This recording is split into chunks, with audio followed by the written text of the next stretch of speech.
Ladies and gentlemen, welcome back to Astana and America with the presentation of lectures from English literature. This time I seek to talk about Charles Dickens. Charles Dickens is regarded as one of the greatest novelists in English literature. The 19th century English literature is marked with the contribution of Charles Dickens in English fiction. For some writers, it is said that the writers may translate to geographical boundaries and time limits, and Charles Dickens is one of those great writers.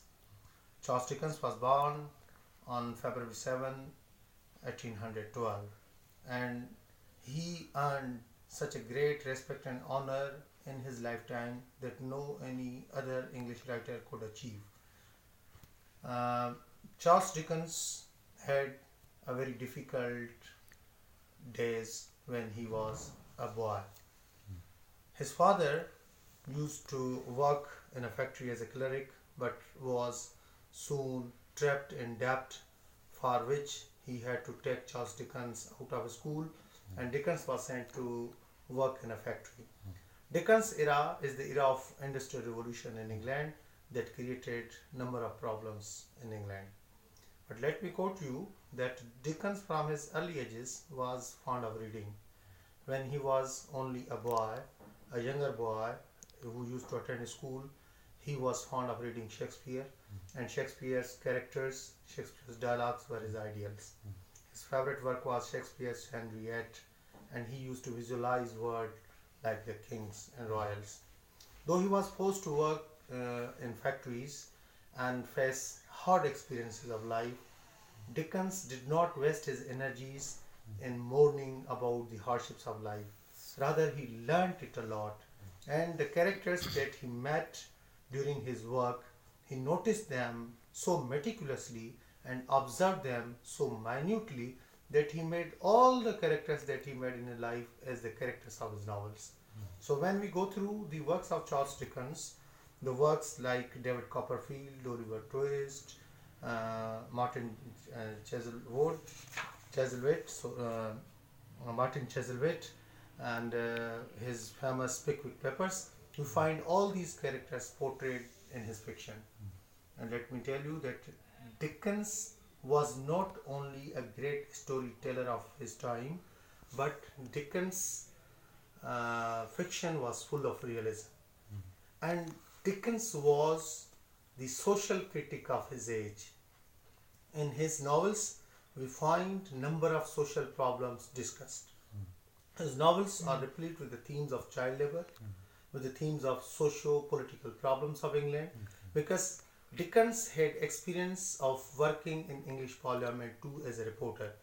Now, when we see and when we cast glance at the works of Charles Dickens, it is very much important to look into the life of Dickens, because Dickens had experience of working as a child labor. Dickens had experience of a reporter. Dickens has experience of working with Justice Department. Dickens had experience of working in House of Commons and then House of Lords. Means British Parliament was well acquainted to him. And then Dickens had close affinity with common masses. In Dickens novels, we find London properly portrayed. Let me tell you, as a student of English literature, we know that Charles Lamb had depicted London of his times in his essays, because essays of Ilya or the portrayal of London of the time of Lamb. The same is case with Charles Dickens. If we are interested in knowing the London of 19th century, we are supposed to go through the novels of Charles Dickens. And in Charles Dickens' works, we find two great characteristics. Dickens' work is remarkable for its literary touch.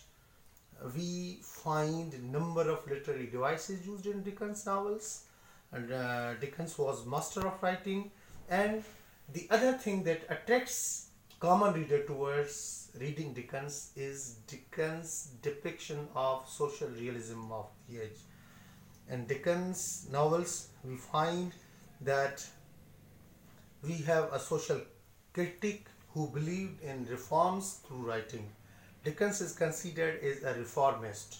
Dickens is considered as a writer who highlighted social issues, who highlighted social problems through fiction, and then forced English government to amend laws, to make laws. There are number of laws, passed by British Parliament that were based on the writings of Charles Dickens. Dickens' impression in English literature is huge. His influence is great. Before Charles Dickens, we find fiction writers interested in rural areas of England. But after Dickens, we find London of England being highlighted.